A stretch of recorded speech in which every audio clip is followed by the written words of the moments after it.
And subhanAllah, as we went into Ramadan, we finished covering really the 5 most instrumental people to bringing Islam to Medina. In fact, if you look at these 5 people that we spoke about, and I'm not going to ask you to name them all, but inshallah ta'ala you'll go back and watch them to refresh your memory about how Islam spread through the city of Medina.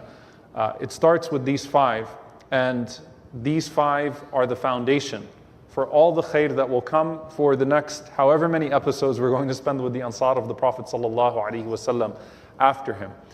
And there was a particular person, and when I started the series of the first, just so you can know how special this person is to my heart, when I started the series, I actually said to myself, I can't wait to do Sulaym radiallahu ta'ala anha. That's how incredible this woman that we're going to cover is. And some of you might have had this experience where you've come up to me and asked me, what should I name my daughter? And I'll tell you, Rumaysa. After Sulaym radiallahu ta'ala anha, because she's such a special woman, and as we're naming after the righteous, then we need to, inshallah ta'ala, honor them in the most blessed of ways. So what makes her so special, and how are we going to understand her, inshallah ta'ala, in the best of ways? When you're reading Sahih Muslim, if you get to the chapter of Kitab Fadal al-Sahaba radiallahu ta'ala anhum, the book of the virtues of companions, subhanallah, he places her story right after Ayman radiallahu ta'ala anha. And if there's one person who resembles Ayman radiallahu ta'ala anha in the life of the Prophet sallallahu alaihi wasallam, it is Sulaym radiallahu ta'ala anha. So I want you to think about her. This has not been written anywhere. I'm just saying that as you go through her story, think of all the similarities that you're going to find with Ayman radiallahu ta'ala anha. So you had Ayman in Mecca, who of course migrated with the Prophet sallallahu alaihi wasallam, but that caring, loving mother that was always looking over his shoulder. Here you have Sulaym radiallahu anha, the Ayman of Medina, that will always be there in the background with the Prophet sallallahu alaihi wasallam, caring for him, making sure that he's fed, listening to his voice to see if she could hear a weakness and a fatigue in his voice so that she can feed him.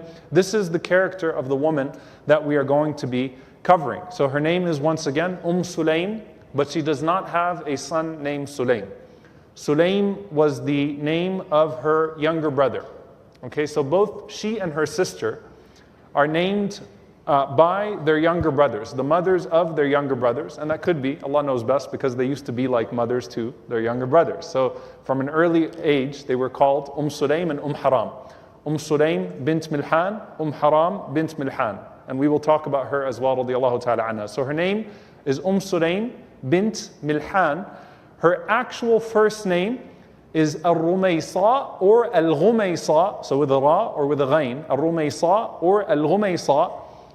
Both of them show up actually in authentic narrations, and it could be that both of them are actually appropriate, that you could call her by the Ra or by the Ghain, Rumaysa or Ghumaysa, or Sahla or Malika. These are also names that were attributed to her, radiyallahu ta'ala anha. But as we said, she's most famous for her kunya, the nickname of Sulaym, being the mother of Sulaym, who was her younger brother.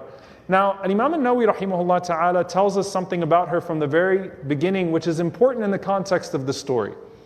That both she and her sister are considered khalat, considered maternal aunts to the Prophet sallallahu alaihi wasallam. Because what you're going to see in the story is an unusual closeness. The Prophet ﷺ going and taking naps in her home. The Prophet ﷺ talking to her in that way, treating her in that way. And Imam al-Nawawi rahimahullah ta'ala, he says that Haram and Sulaym, both Haram and her sister Sulaym, كانتا خالتين برسول الله صلى الله عليه وسلم محرمين إما من الرضاعة وإما من النسب. That these two women were both maternal aunts of the Prophet ﷺ, either through breastfeeding or through actual nasab, through actual lineage. How? These two women are from the clan of Banu Najjar. And I know it's been a while since we've gone through the first, but we talked about how Banu Najjar were the maternal relatives of Abdul Muttalib.